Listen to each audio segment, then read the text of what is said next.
Togo. I cannot stay quiet about Togo.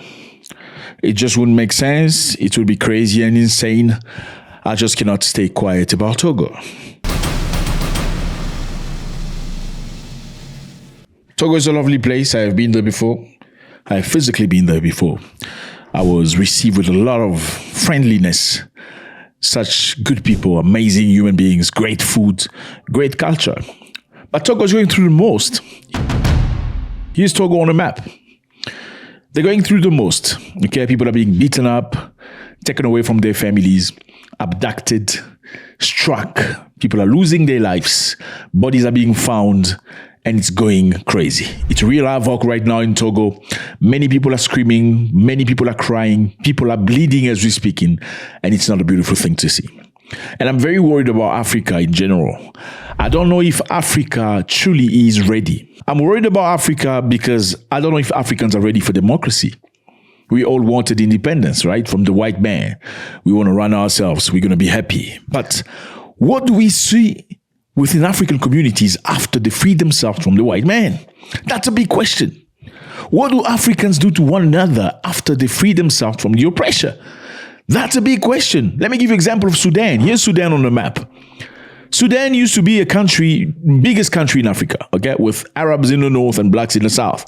The blacks were complaining, saying Arabs developed the north, they took care of the northern people, they maintained the northern communities, but the black were left to themselves.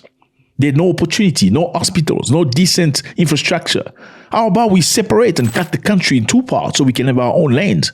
And many people endorsed it, especially black people, saying, at last, black people can have their own land and run themselves. Please give them their country. It was war between the Arabs and the blacks, unaliving many black people. At the end of the day, what happened? The black people got their independence. They created their own country. The newest country in the world, South Sudan, right here. This is what they look like. Dark-skinned, tall people, very tall, tallest people in the world. Beautiful people. But guess what happened later? Guess what happens later when the black people got their own country? They started unaliving each other. Yes, they started unaliving each other bad, like animals.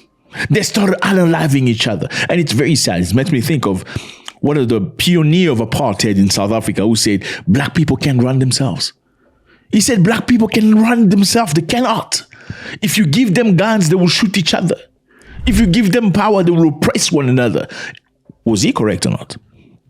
I'm just asking. Now, what's happening in Togo, fellas? Fellas, civil rights groups are complaining in Togo. They say at least 7 bodies have been found. 7 people have been unalived in a crackdown on protesters who are calling for Togo leader Faure Gnassingbe to step down and release political prisoners. So Togolese people went down the street crying and asking the president to step down. This is the president, Faure Gnassingbe. He's been in power since 2005. How many years is that? Is that illogical for you? I mean, let's just think about it. Not knowing him, not knowing whether he does good or bad. Being in power since 2005 to 2025. Would it be illogical for people to say, okay, maybe it's time for you to leave? Let me know how you feel about it. Now, it's been crazy because the protest is deadly in Lomé. Lomé is the capital. Mass demonstration took place in Togo from June 26 to 28, led primarily by youth civil society groups and diaspora activists demanding a resignation of Faure Gnassingbe over constitutional reform they deem a constitutional coup. So there is a constitutional reforms that just occurred in Togo. They have changed something in constitution. They have changed something in the constitution of Togo, and the Togolese people are unhappy. Okay, we're going to get into that just now. Now, what the results? What has occurred? 7 bodies were discovered from rivers in capital city Lomé, according to a coalition called Le Front Citoyen Togo Debout, which accuses security forces and militias of committing abuses. So, Le Front Citoyen Togo Debout accuses security force of unaliving people and militias who are affiliated to the president. You know, in Africa, usually when the president is in power, some people, civilians, okay, because of money and situations, they will just support the president. Doesn't matter what the president does. The president may shit his pants. They will support him. No, you didn't understand. He didn't shit his pants because he wasn't careful. He shit in his pants because he was showing familiarity with people that shit with them pants. So it's a good president. He's showing the people that you should not discriminate.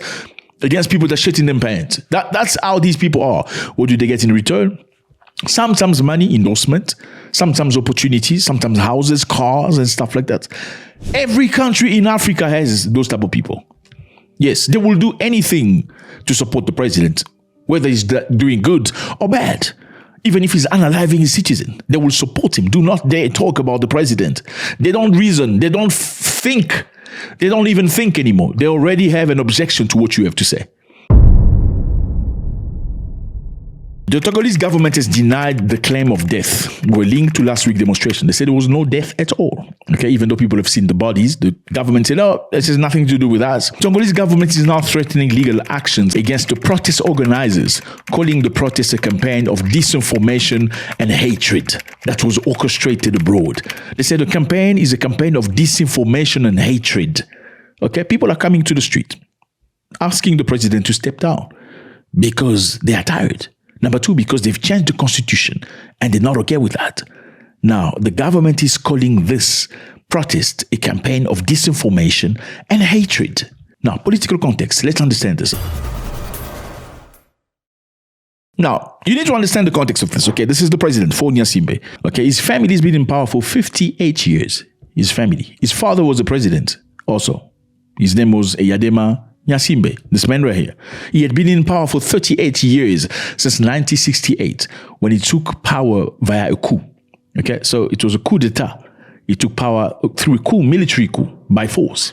He stayed in power for 38 years until he died. He was in power. After he died, the military forced the son to take over, to become president. And he's been president since then. So if you combine since 2005 and that of his father, you can do the math by yourself. Now, are countries kingdoms? I'm just asking. I mean, I see a lot of Africans do this. When the president dies, it's his son. I mean, look at this country. This is Congo, DRC. When the president died, Laurent Désiré Kabila, he was shot because he left the West mentality. He didn't want to work with the West. When he became president, overthrowing this guy, Mobutu, who was a dictator for 32 years. You see now, dictator, all of them. Like, I'm worried about Africans. Do Africans actually like Africans? Once they get in power, they just become different. It's dictatorship. I'm going to look after my family, take care of my people. I don't give a continental about you guys. I'm doing my thing. Me and my people, me and my tribe. Yes, Mobutu, this guy, when he started, it was okay. Until, he actually made sure Lumumba died. Do you remember Lumumba? This man right here, this man fought the Belgians after the Belgians colonized the Congo. They took over the country. They unalived millions of people. Okay, this country here, Congo, belonged to the king of Belgians. Now, this Lumumba was a big fighter. You probably have heard about this. Big fighter of Africa. Big Pan-Africanist. At 34 years, he was already prime minister in his country. Now, he trained Mobutu. Mobutu overthrew him because he wanted power. He wanted to be the chief. Once he became the chief, he consolidated the power around people from his tribe. Look at this tribe. This is Equator in the Congo. People, bandits and all that, power was around them. And after Mobutu stayed for 32 years, unaliving many African people, this man came, Laurent Désiré Kabila. When he came, he was a bit of a Marxist. He liked Russia. He wanted things for the people, by the people. We are not inherently against Westerners, but we do not agree with them, especially when they demonstrably do not want the fundamental interests of our people to be properly defended and upheld, which is a crucial point of contention for us. I want my country to be completely free, and in any case, a modern country. Well, the Americans came to the Congo trying to take him, we're bringing him some money so you can work for us. And he didn't want to do that. He said, no, I don't want your money. When he came into power, he said, when I came to power, somebody brought me money. And I asked him, what is this money for? Yeah, they brought him money. Here's a package, a couple of millions of dollars. He said, no, I just became the president freshly 2 days ago. What is this money for? Oh, no, it's just money for friendly. No, for friendly what? What are you giving me money? I don't want your money. Unlike many other nations who went to IMF and World Bank asking for loans, like Africans usually do, asking for loans, he refused to ask for loans. He said, I'm not going to loan. Our country has enough of resources. We don't need that. Well, The Western nation didn't want it. They didn't like it. The CIA and all these other people, they did everything. They powered him. And after his death, they put this supposedly his son. Okay, some people are contesting. They say he's not his son. Well, it's crazy. We don't know. I don't have the DNA test. But yeah, his name is Kabila too. And this is not the only place. You even see this within churches. A pastor, he is the main pastor, preaching people the gospel of God. When he's dead, then they take his son to be the pastor. Doesn't make sense. Like, out of all these church members, are you telling me there's nobody else who's got the skills and the aptitude to run the church? It has to be the son. Something's wrong with this. That the mother will cry, no, my husband, obviously the wife of the pastor will cry. My husband has done so much work. So much work has been put into this for the leadership of the church to go to somebody else. It has to be my son. Well, is this about God or it's about your family? This is the very mentality of most Africans. And I am asking you, are Africans actually ready for democracy the way it is? Are you ready for democracy? Show me a country in Africa where they change power through vote and it's honest. Well, besides perhaps South Africa, show me any more. South Africa's own issues with apartheid. We're not going to dive into that right now. And the economic issues, because we know politically black South Africans have power, but financially they don't. We know that. They don't have the lands, they don't have the money. We know that. Black people work for white people in South Africa. Finish and clear. Black people live in land that belongs to... Yeah, we're not going to get into that. That's another problem. But show me an African country where they went through elections, the ballot was clear. Maybe beside Botswana. There isn't many African countries. It's usually coup d'etat. Why do people... I mean, you're asking yourself, why do people do coup d'etats? Because people have found that there is no other way to change power. Because when you go through ballots, there's cheating. Even the people that are supposed to be observers are in the pocket of the president. So the president pays everybody. I'm going to do election. I'm going to give you $50 million. Make sure I win the elections. People are tired. Now, this man became president after his father. For some reason, people felt like the entire Togo had nobody competent enough to run the country. It had to be the son of the previous president. Now, what is happening in Togo right now? There's media censorship. So all major media broadcasters cannot broadcast what's happening in Togo because people are being unalive. Now, the question is, do they have the right to block media broadcast from broadcasting? They perhaps do have the right, and some people will say to you, RFI, which is a French media, and France 24, which is a French media, is telling lies about people being unalive. Well, are these images fake of people crying and screaming and throwing things on the ground? Are these images fake? I mean, are there Togolese people here to confirm whether this is fake or not? Now, just because France TV talks about a situation where people were unalive, abducted, beaten, shut down, does it mean they lie just because it's France? I don't know. Do they lie? Yes, they do lie sometimes, but do they say accurate things? Well, they do say accurate things, or else it wouldn't be a broadcasting company, would they? Now, the other thing, number 3. So since 2002, the authority banned demonstrations in Togo. So you cannot demonstrate in Togo. You cannot stand up and say, okay, we want to fight for our rights. It is illegal. You cannot do that. What's the reason? The authorities have said the reason is for security reasons. You cannot demonstrate. So even if you are angry and unhappy, you cannot demonstrate. You probably want to find out why, okay? Why are the people angry? Okay? How about that? Let's find out. Why are the people of Togo angry? It's very simple. People of Togo are very angry because of the change of the constitution. What change has been implemented in the constitution? Now, a reform was done in May 2024. What does it say? Number 1. So there's no more presidential election in Togo. Finish. No more presidential election. So people are going to the ballot and it's finished. You can't do that. How do you elect a president? The parliament choose who the president's going to be. So a bunch of people in the parliament, 100 and something, choose who the president is going to be for millions of human beings. Did you vote the people in parliament? Probably not. But they have the power to vote who the president is going to be. That's in 2004. Number 2, they create a new system. Okay, what the new system? The new system is a president of the republic is going to be ceremonial. He's not going to be the president with the power the way we know anymore. okay? And he's going to be elected by parliament. And Togo has elected a ceremonial president already. His name is Jean-Lucien Savy de Tové. That's an interesting name. Jean-Lucien Savy de Tové. Sounds like a French name. Yeah, that's the president. Now, beside the president who's ceremonial, just like a king in the UK, he doesn't really hold any political power, but he's a king. Yeah, so Togo has done that. Now, they created a new position. Number 3, a new powerful position. It's now called the President of Council of Ministers, like a super prime minister. Okay, and this position, who's there? This is the position that's all the power, the legislative, the legal, the army. It's under this person. So president has become just a puppet. Just celebrate me. Now the new position is this guy.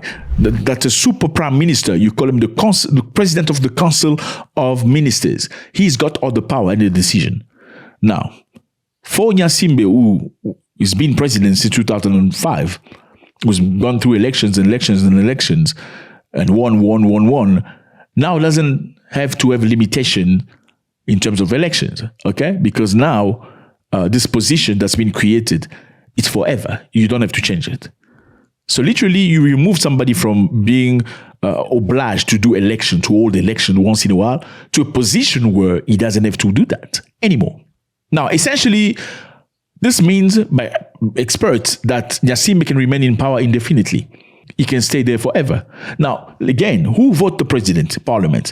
Who is the biggest amount of people in parliament? It's UNIR. Who's UNIR? UNIR is the political party of the current president. Now, the parliament in Togo has about 113 places. Okay, out of 113, 108 people are UNIR. This is parliament. One person, one seat for the DMP, one seat for the FDR. Okay, these are all small political parties, and for them is 108. When are you ever going to vote a different president? I'm just asking. I am just asking. Okay, I am just asking, fellas. Is Africa ready?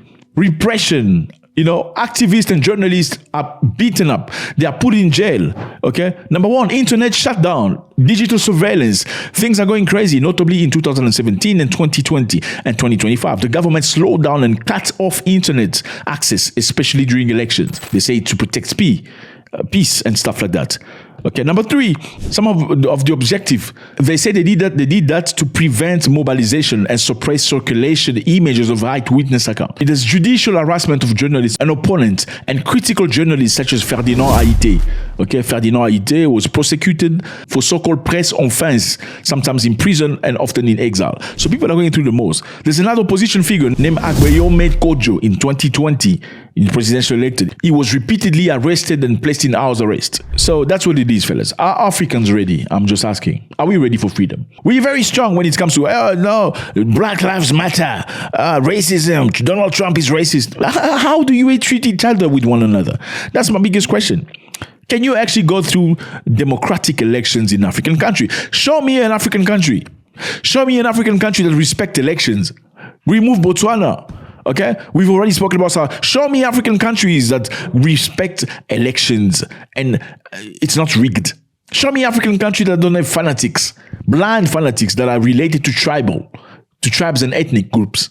Show me an African country that has zero political party that is affiliated to a tribe. Zero political party that is affiliated to a tribe. You will find every African country with a political party where the majority of people are from one tribe. And the leader is from that tribe. And if somebody comes from a different tribe, people start to murmur. They will obviously bring one or two people from different tribe to make it look like it's not tribalistic. But the reality is there's jealousy, there's hatred. What can we do in Africa? I cannot stay quiet about Togo, okay? I have not invented anything. All of the things that I've said here are on the internet. You can find them. Let me know how you feel about this, fellas. I stand strength. I send good energy, power. Drop your comments. YouTube says a lot of you guys watch videos, but you're not subscribed. I don't know why you're not subscribed. I think it's about time you come. This is where we speak. This is where we talk about the motherlands. We sometimes bash each other. It's necessary so we can go to the right direction. Today, we are celebrating next to the Congolese people. Yeah, Congolese people right here. We're celebrating Patrice Emery Lumumba. This man right here. Have you heard of this man before? Big name. You surely heard about him. Congo, yeah, this Congo, right? There are two Congos, okay? There's the DRC, this one here, Democratic Republic of Congo, and Congo, okay? This is Congo, Brazzaville, this is DRC. Very close countries. They actually have something very particular. They have the closest capitals in the world. In Congo is Kinshasa, in Congo is Brazzaville. What's sad is they don't get along well. That's a problem. Especially the Lingala speaking people, by the border, they speak the same language. Okay, it's like in South Africa and Botswana. The Botswana's in South Africa and Botswana's in Botswana. They speak the same language. It should be very good friends. These two are not good friends. Matter of fact, these Congos or DRC who lived in Congo for many years, at some point, they were chased back in Congo for some reason. Anyway, it's very sad. I question Africans. I do question Africans. I'm not a fanatic. I'm sorry. You're going to hate me for that? It's fine. I'm going to show you the door, but you won't leave because you like it here. Here, you're going to like it. You're going to get stuck and glued because we talk the truth. The truth is like a lion. Lies is like a rabbit. Rabbits need protector. You can't release a rabbit in the street. It needs protection because the dogs are going to eat it. The cats are going to go for it. The eagles, the hawks, the rats. The lions need none of that. You leave a lion, it bounces and everybody scatters. We tell the truth here. That's the truth and the lies. Truth is like a lion. Lies is like a rabbit. Africans, when you get to learn about Africans, sometimes yeah. From the outside, it looks good. Oh, yeah, my African brothers. Oh, my brother. Yeah, but how do you support each other? Do you hold hand in hand and work forward? I mean, you're still fighting each other over who's the real Congolese? Really? Really, fellas? Well, they don't have issues with people speak Swahili. So you see this Congo right here. We're talking about Congo because we're going to talk about the Congo. It's big. You see, it's a massive land. I believe it's second biggest country in Africa right now. Now, in this part of the Congo, the east side, they speak Swahili mostly. Swahili is the most spoken language in Africa. I know I say that a lot, so you can know. And the new people as well. On the other side, the western side, they speak mostly Lingala. Lingala is a spoken language, very same language spoken in Congo, Brazzaville. So they can understand each other. But people from Congo, Brazzaville don't get along very much with the Congo, Kinshasa. But people from in Swahili speaking get along well. Anyway, so that tells you something about it. Anyway, let's get back on track. Yeah, thank you very much. Your first time, you're welcome. Please click on the button, subscribe so we can see each other every single day. We come here every single day. Great. Now, today we're talking about Patrice Emery Lumumba. This man here has been a great ambassador of Africa, good man, very strong man. He became prime minister of his country at 34 years of age. Yes, and today you see 34 years of age, people looking stupid in the street doing, what do you call those dances on TikTok? Yeah, 34 years of age, absolutely idiot. I don't know what has occurred to human beings, especially in Africans, because back in time, Africans in 20s were fighting for independence. Like Mama Winnie Mandela, I believe she was 18 when she started the movement fighting against geo prices. Look at the 18-year-old today of the African. They're stupid. 35 years old. Stupidity. People became president back in time like Sankara, Lumumba in their early 30s. It's crazy. Let's get Lumumba track. Okay, now, Patrice Lumumba was a revolutionary and a national hero of the Congo. So back in time, Congo was colonized by the Belgians. You see Belgium over there, very small country. They colonized us. Actually, before Belgium colonized the Congo, Congo was run by the king of Belgium. It was a private property of one person. Why? Because he used Congo to enrich himself. How, you ask? Back in time, in the early 1990s, that's why the Industrial Revolution started. There was the creation of the car, the motor car. The motor car needed tires to run. Now, where do you get the tires? You need rubber. Now, where do you get the rubber? In Africa. Who's got the most rubber? Congo. Now, the king of Belgium ran Congo. It was his private property. And he forced the people of Congo to go in a forest to go get rubber. Yes, it was forcefully done to the Africans. Now, what happened was, what's interesting, most people don't talk about in history, the policemen who were beating the Congolese people into going to the forest to do the work were black. Yes, they were recruited by white. They were black people beating black people to go in the forest to get the rubber. Now, every day they gave them a quota. Like, this is the quota of rubber you have to bring. You have to bring this amount. If you don't bring this amount, you're in trouble. Now, early it was a bit soft. If you don't bring the required amount of rubber they wanted you to bring, they will take somebody from your family, maybe your wife, and they will put her in jail for a day. The very next day when you work hard, you can go get your wife back. It went on like that. Then the king was frustrated because he felt that the Congolese was being complacent. Then what did he do? The new thing was, if you go into the forest and you don't bring enough rubber, what's going to happen is they're going to take your hands out, bring out a machete and chop your hand. So they chopped many Congolese people's hands. Okay, that's how they were. They treated them that way. So, and also it was most of the people, of the soldiers, the military that were recruited by the Belgians, were given a certain amount of bullets and a gun. Let's say you have 9 bullets. Now, for every bullet you don't have, you need to show a hand for it. Yeah, so if you don't have a bullet, you need to show a hand. If you don't have 2 bullets or you lose 2 bullets, you need to come and show 2 hands for the bullets. The justification would be there was a black guy that was trying to run away and I shot him and this is his hand. Now, what happened was some of these police people that was affiliated with the Belgians, they will go to the forest and shoot on pigs and wild pigs, you know. They will shoot them, you know, for fun. Then they will realize, oh, I've shot 5 bullets. No, I need to show 5 hands for my 5 bullets. They'll go find people in the street and chop it and chak. Yeah, they did that to the people. That was from this man right here with a beard. I know a lot of people never heard of him, but you all heard about this man. You know, he's an evil, most ruthless human being. But this one you never heard of. He unalive about 15 million Congolese people, 10 million, I think, something around that. So basically, that's what it was. No. After that man did so many atrocities, some other white people that came to the Congo at that time as explorer sent letters back to Europe saying what's happening in the Congo, it's unlivable, it's inadmissible, it's unacceptable. And he was ashamed. And that is when the country took over from him. Okay, they started running the country as a colony. Okay, Congo Brazzaville was colonized by French. Congo, this one Kinshasa, was colonized by Belgians. Now the Belgians continued. They did bad things. As you can see, when they came to Africa, they came up with this. Listen to this. Okay, this is a priest preparing other priests to go to the Congo. He was telling them, Congolese people know God. They're not stupid. You're going to tell them about God. Okay, as you're going to tell them about God, know that the Congolese people know God. They have names for him. Okay? They have names. They call him Zambi. You must make sure your agenda is pushed forward. Reverend Father, pastors, and dear compatriots, welcome to our great homeland of the Belgian Congo.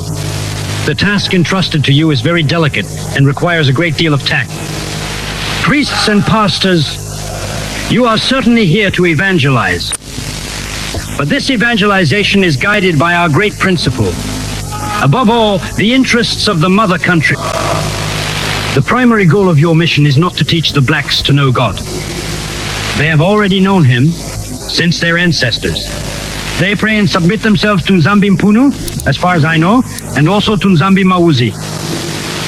They know that killing, stealing, sleeping with another man's wife, slandering and insulting are wrong.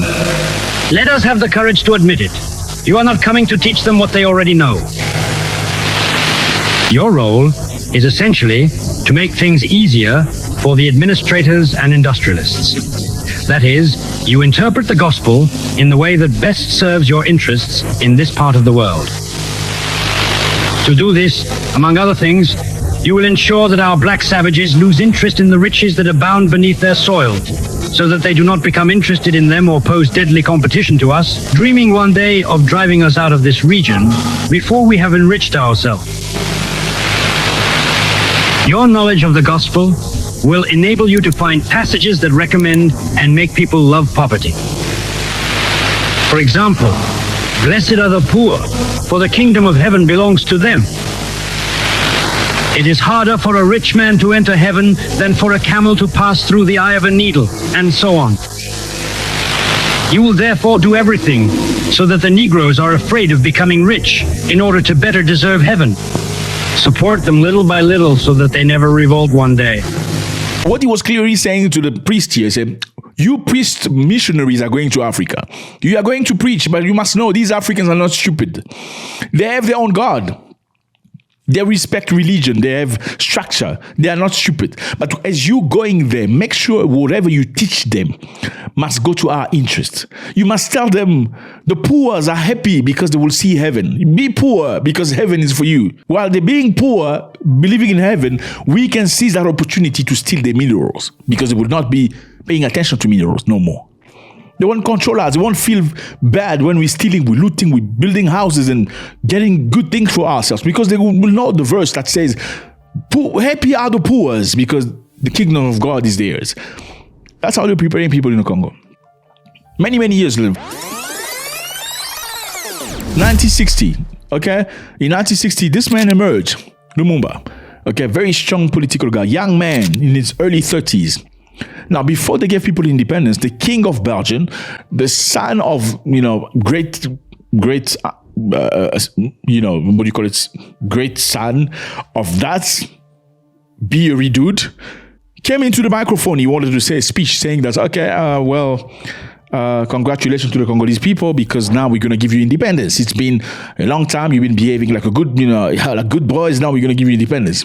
The independence of the Congo marks the culmination of the work conceived by the genius of King Leopold II, undertaken by him with steadfast courage and continued with perseverance by Belgium. For 80 long years, the nation of Belgium has consistently sent its very best sons to your cherished land. At first, to free the Congo Basin from the odious slave trade that was decimating its population, then to bring together the various ethnic groups which, once enemies, are now preparing to form together the largest independent state in Africa. He's trying to pacify everybody, saying, here's your independence. Lumumba said, no, we're not going to let this guy speak to us like this. We acquired our independence with blood and tears. We're not going to allow this to happen. He took a pen at the event. That's when he wrote his speech as a prime minister. He took a pen, he wrote the speech. Some people actually told him, no, don't do that. He said, no, I'm not letting this slide away. You know how you do, you don't let things slide. So, I don't let things slide. Yeah, Lumumba didn't let things slide. He didn't allow this young king from Belgium to come and say, we're giving you independence now. He said, no, you didn't give us independence. We fought for it with blood and tears. Then he took a microphone, listen to him. Independence fighters, today victorious. I greet you in the name of the Congolese government. To all of you, my dearest friends, who have fought so tirelessly and with such unwavering dedication by our side, I earnestly ask you to make this truly momentous, the 30th of June, 1960, a profoundly historic and unforgettable date that you will forever keep indelibly engraved within your hearts and minds, a date whose profound meaning and significance you will proudly and passionately teach to your beloved children, so that they, in turn, will faithfully pass on to their sons and grandsons the glorious and inspiring history of our arduous and valiant struggle for freedom and independence. We have known the mockery, the insults, the blows that we had to endure morning, noon, and night, simply because we were black. Who will forget that a black person was addressed as two, not as one would to a friend, but because the respectful us was reserved only for whites. He reminded them that we got our independence through blood and tears. We were beaten up. We suffered in our own land. We were treated like animals. So you can't come here and tell us that you're giving us independence. We have fought for it. People clapped their hand. Lumumba had left. Was it wise or was it blunt? Question mark. Was it worth it or not? I don't know. You're going to let me know. Next, he became prime minister. There was a president. Okay, this man, short man here, Kasavubu. And this man here, Mobutu, was in the army. Well, Lumumba trained Mobutu into becoming a outspoken human being. Mobutu used to be a journalist. Lumumba took him to Belgium with him. He mentored him. Lumumba mentored Mobutu into business, into understanding politics. But when he came back, Lumumba became president. Everybody started hating him. For some reason, Lumumba wanted the country to move toward the direction of freedom. Okay, Lumumba wanted to be associated with Russia. He lacked the mentality of the Russians. He lacked the system where things belong to the people and not to the companies. What happened was they tricked him. They used Mobutu, who was his friend, to get him. Lumumba ran away. They were looking for him. He ran away. It's very, very sad. He ran away. As he was running away, well, some people say that he had crossed a river somewhere in the country, in the forest, crossed the river. After crossing a river, he saw soldiers running after him, and the soldiers were about to capture his wife, who was waiting for the next boat to cross, because everybody couldn't cross with these African boats. Not everybody could cross through that. Some people said that Lumumba went back because his wife was there and he was apprehended. Okay, what happened next was sad. It was organized by Mobutu. Yes, Mobutu was a sellout. He manufactured that with the CIA and the Belgians that did not want communism to come to Africa. And that's what happened. Now, we're celebrating his anniversary. He was born in July 2nd, 1925. It's 100 years now of Lumumba. Now, the Congolese people sold Lumumba. Yes. It's sad. Okay. Lumumba was killed in January 1961 by the Congolese and police officer and some Belgians with the complicity of Belgium and CIA. The news prompted demonstrations in several countries, including India and former Yugoslavia. Imagine you killing somebody in Africa. In India, there's protestation and Yugoslavia. They chopped him into small pieces and put him into a basket of acid, sulfuric acid, whatever, so to dilute his whole body so everything can disappear. It's very sad, brothers. Don't call me brother. I'm not your brother. You must stop that. I don't like that. Don't do that. It's very sad what Africans can do to Africans, black people to our black people. If you look at it with the lens of clarity, you'll feel very sad and you'll understand where we're just scattered. There's no logics, nothing functions. How can you take out somebody that's fought for you? He's given his own youth for you. Lumumba could have run away. He should have left. I think he should have left. My opinion, that man should have saved his life after fighting for a nation that betrayed him. Maybe not the entire nation, but how can you betray such a person? Even if you don't like him, you don't want him, you want to be in power. Because Mobutu became the president after that. Look at how they arrested him. Look how they're putting cables around this man like he's a criminal. What did he do wrong? He just freed his people from the colonialists. But some of these people were greedy. They want to be president. I want to be the boss. That's the problem. That's how you sold the people who went to America. And you hate it when you told the truth. Yeah, you sold your own people to slavery in America and Brazil. Yeah, I mean, it's genetics. It's genetics. How many times do Europeans sell other Europeans for Africans? It happens all the time. Just bring money between Africans. Separation. Even if you didn't like Lumumba, you didn't have to do that to him. Look at this man here, saying that he was a member of opposition. He says that if he had Lumumba, he wouldn't have killed him immediately. He would have chopped his ear one day, chop his finger the next day, chop his nose and eat it. Listen to this guy. So Manuel? Yes. Are you happy now then? Oh yes, yet I am so happy. Not bad, huh? I am so happy. Why are you happy? Because Lumumba is dead? Yes, surely. It's just like I told you last time on television that if this man is not dead, then we wouldn't be commemorating him a little seriously. I am so happy. You can even see me laughing because I am so happy. Doesn't it bother you that he was assassinated like that? Yes, surely, the way he was assassinated like that. If it were up to me, if it were about me, I would even eat him, If it were at my place, I would even eat him like we eat chikwang. What do you truly think should really be done with the Lumumbists then? With the Lumumbists, if it were up to me, if we arrest them, in fact, to be precise, if I were in the place of the head of state or if I were an authority, I would send them all to Bakwanga and then we should cut off their ears and today you cut off their ear, tomorrow you cut off their arms, the day after you cut off their legs, and you leave them like that from the end of their life until they die. So you take them and put them up like statues, like skeletons. This is a Congolese brother. This is his brother. Yeah. I know Congo is a concept that's absolutely stupid. Congo is a country. Congo that we can respect is the Kingdom of Congo. This is the Kingdom of Congo. It's embedded Angola, it had some of Congo Brazzaville, and some part of what you call Congo DRC today, not the entirety of it. Congo was created by the white man. The country Congo. You know what I'm saying? The Kingdom of Congo is different from Congo the country. Some people in Congo the country today did not belong to the Kingdom of Congo. Only some people of Congo today belong to that kingdom. How can you say, if it was me, I would have eaten him? You're talking to a white journalist. What kind of a human being are you?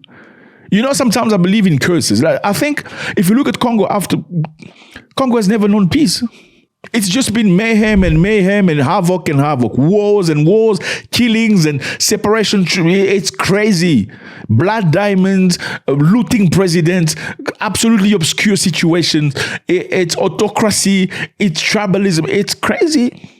You can't take out somebody who's sent by God like Lumumba and expect to have peace.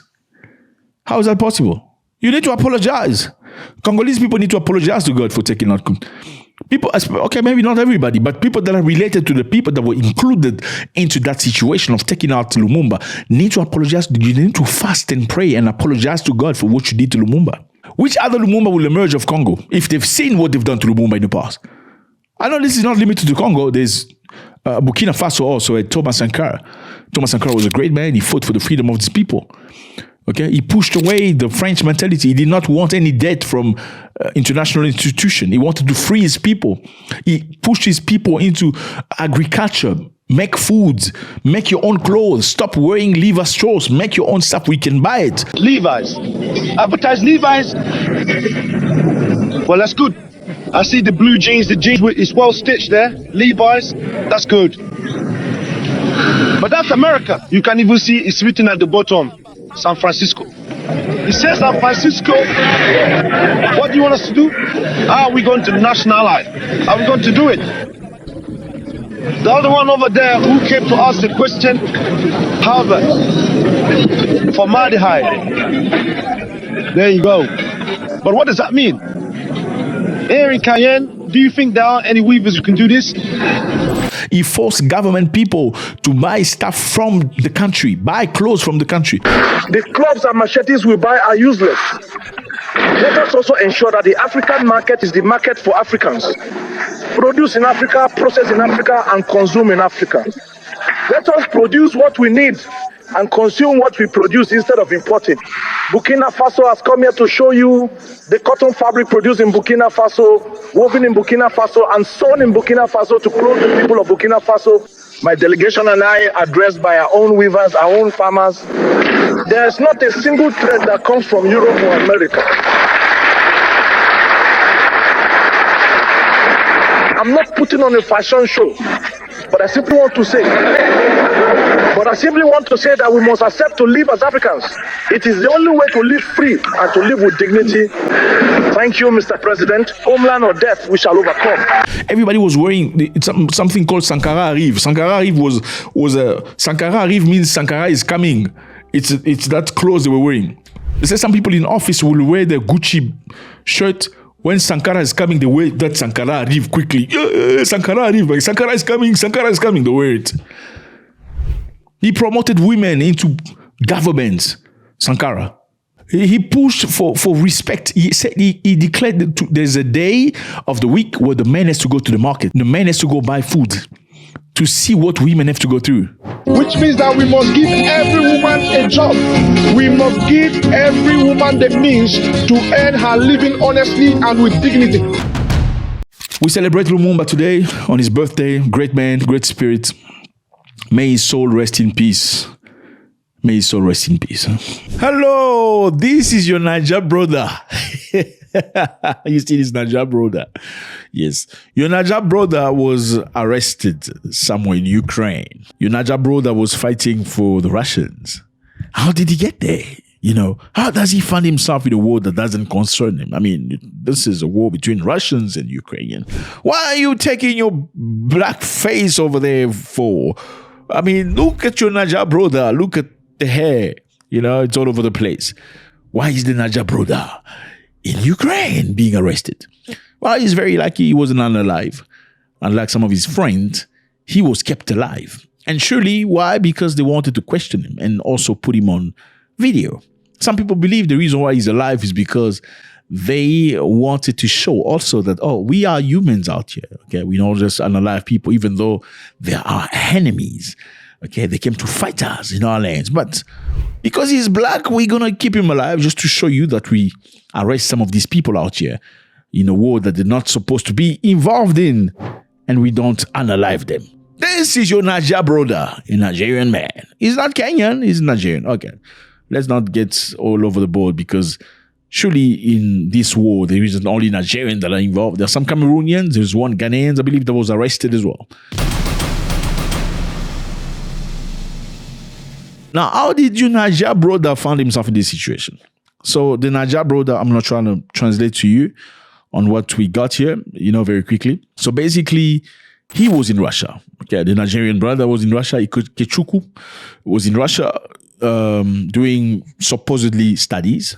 But later on, because of the cold and the lack of money, he got involved into selling powder. Okay. When South Africans say Nigerians sell powder in the country and they should leave, people get upset. They say they're xenophobic. That is xenophobia. Not all Nigerians sell powder. Now the question is, why do situations like this always occur? Where you will find a Nigerian selling the powder. Not a Ugandan, not an Angolan, not a Malawian. Okay, let's get back on track. So this Nigerian brother found himself stuck in Russia, where he started selling powder. After selling powder, sometimes he started making money. The problem with money is this one, okay, especially in a Nigerian situation, it's not about survival. When somebody trying to make money to survive, you just need enough money to buy bread and some cold drink and perhaps a fish or a piece of meat. Then maybe try again the next day. Well, when you make money and you want more and more and more, it's not about poverty anymore. It's about greed. Well, this Nigerian brother wanted to make money, lots of it. You live in Moscow, you left Lagos for a long time.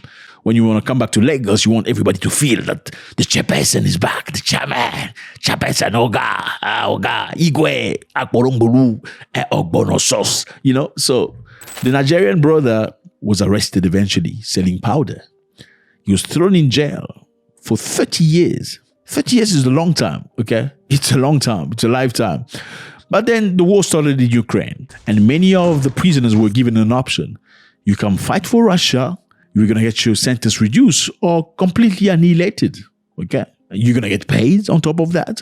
If you come out alive, you may go back to your country, or if you want to decide to stay in Russia, then you can do so. While the Nigerian brother made a choice, he says, you know what, I'm not going to stay into this jail and rot forever. I still want to drive a big car and do the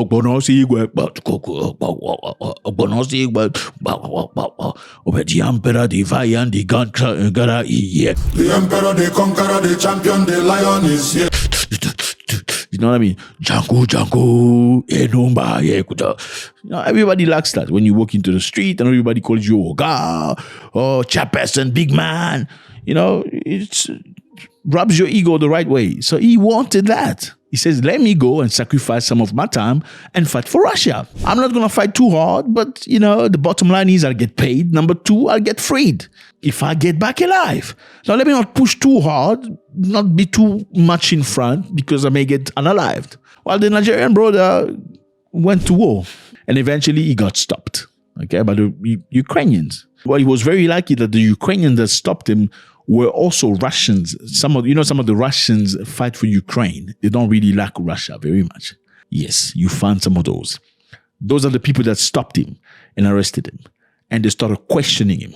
Last name, first name, patronymic. Kaini Olaimileke Odessa. Call sign. Future. I'm from Nigeria. I was born in Nigeria. And what passport do you have? Russian.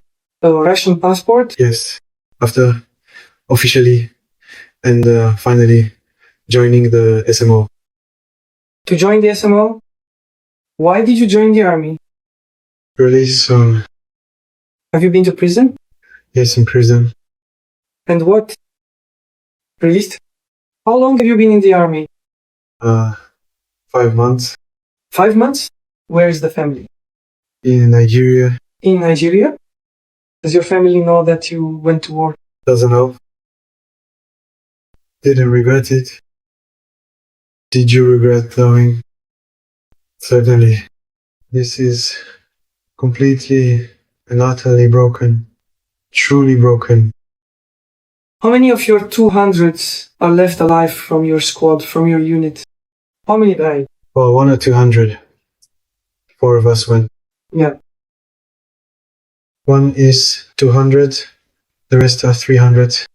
One is 200, the rest are 300. Yeah.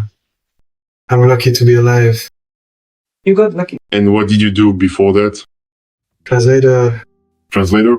from English to Russian. Who did you translate for? For those who don't speak Russian in Russian. There are people from South America, Africans and Chinese. Are there a lot of Chinese? Back then, there are 5 or 6 of them there. Africans? Africans. 4 or perhaps even 5 anyway.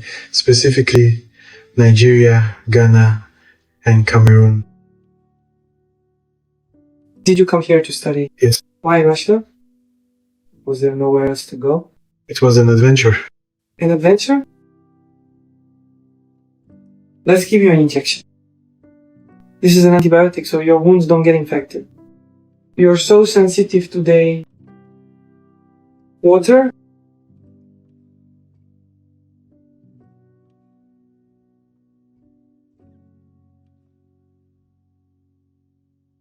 Here you go. Thank you. So as you can see, they're asking him questions like, where are you from? Okay, where are you from? And I also think that, you found this lady asking him questions. They probably put her there on purpose. It looks softer when it's a lady that's asking you questions. Where are you from? Why did you join the war? Why did you get into the Russian rank? What was did you want to come here? It's no, I didn't want to come here. I was arrested. I was just trying to find a way to get out. Okay, I was just trying to find a way to get out. That's why I'm here. Скоро освобождение. Ты в тюрьме сидел? И что? Освободили? Долго в армии находишься? Долго в армии находишься? 5 месяцев. My question is this one. Number one, why do you go to some other people's countries and start selling drugs? Why do you do that? I don't understand. I mean, you could have this most vicious pressure and needs for winning, which we can understand. Develop an app like Zuckerberg or Bill Gates, be somebody. That's something we can understand and respect. But you go to other people's country because your country is not okay, but then you start selling drugs. If they shoot you, would you say they're wrong? Why'd you shoot me? I mean, why are you selling drugs? Can you sell drugs in Nigeria? No, you can't. You cannot do that in Nigeria. Now, you can't go to other people's country and expect them to treat you good for doing that. Well, this Nigerian brother, when he found himself in jail, he said he had a choice to either stay in jail and rot in jail and go fight against Ukraine and perhaps, get paid and get freed. Now they get a salary that's decent from the Russians. That's true. Number 2, when you get arrested, do you think he really was telling the truth? Some people believe that the brother wasn't necessarily arrested from jail. The brother went to fight because he needed the money. But then he had prepared, saying, if I get arrested by the Ukrainians, I'm not going to say that I came to fight for Russia. I'm going to say I was a prisoner. They took me not by force, but they told me to go fight. If I fight, then I can free myself. And maybe the Ukrainians are most likely going to understand. I mean, it's very simple. Somebody comes to fight you and you trap them and you ask them a question. Why are you fighting me? He says, I'm fighting you because I love the Russians. Then the second option, why are you fighting me? I'm fighting you because I was in jail and there was no other way for me to get out and I was suffering and I just found the only way to get out is to join the fight. I didn't really want to come fight you. Which one will you spare? Tell me. between the one that came to fight you because he's supporting the Russians and the one that came to fight you hoping to get out of jail and oppression? Which one would you understand? Surely you'd understand the second one, because you feel like in the bottom of his heart, he's not really against you. He's just trying to find a way to get out of jail. And that's the goal. His purpose wasn't to unalive you or your children, as opposed to the first one who comes and joins Russia, maybe for the money, then gets arrested. You will try to finish that one, because if you free that one, he's probably going to come back. Well, if that's the case for the brother, then I think he made a very good choice to choose that rhetoric, saying that, well, I only came here because I was in jail.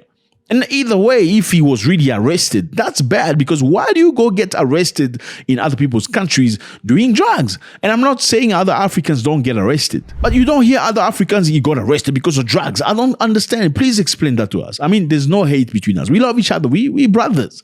We are brothers. I don't get triggered. Can you explain to us why it's mostly Nigerians that get arrested in Dubai, in Saudi Arabia, in South Africa, in China? Like, how? Please, in Kenya? How is that? Just explain to us so we can understand. What is the motivator out there? Well, I'm very glad this brother was alive. I mean, he's still alive. I'm very happy for him and his family. I'm sure nobody want to see him unalived. And I hope he pulls a very, very good lesson from this. Number one, from not selling drugs in other people's country. Number two, don't get involved in other people's war. That's not your war, my brother. Maybe if you use that rhetoric and everything was a lie, then congratulations, you've got the jackpot, and I congratulate you, and I understand, and I completely understand. Because between saying I came to fight you and saying I only came here because I was kind of forced to, because I had no other way to get out of jail, certainly the second one is the one to go for. Let me know how you feel about this, fellas. It was a great pleasure. We love our Nigerian people, but we don't like you being accused every time of drug dealing. We don't like you being accused all the time of money laundering. We don't like you being accused all the time of marrying other people's daughters for papers. Marrying for papers. Okay, I marry you. I marry a Ugandan woman because I know Ugandans get visas to the UK easier than Nigerians. Therefore, I'll marry a Ugandan woman. Surely she thinks you're in love with her. But the reality is you're not. You just want to get the paper and leave. I mean, this is something South Africans complain about. The Nigerians go to South Africa. They like Hausa women. Look at it. Hausa, how pretty they are. Look at this one. This one is also Hausa. And this one. Yeah, they like them with big bums, big nyash. They call them nyash. Those big nyash. Well, those also women also like money. Most of them. Nigerians are also givers. They will give you money.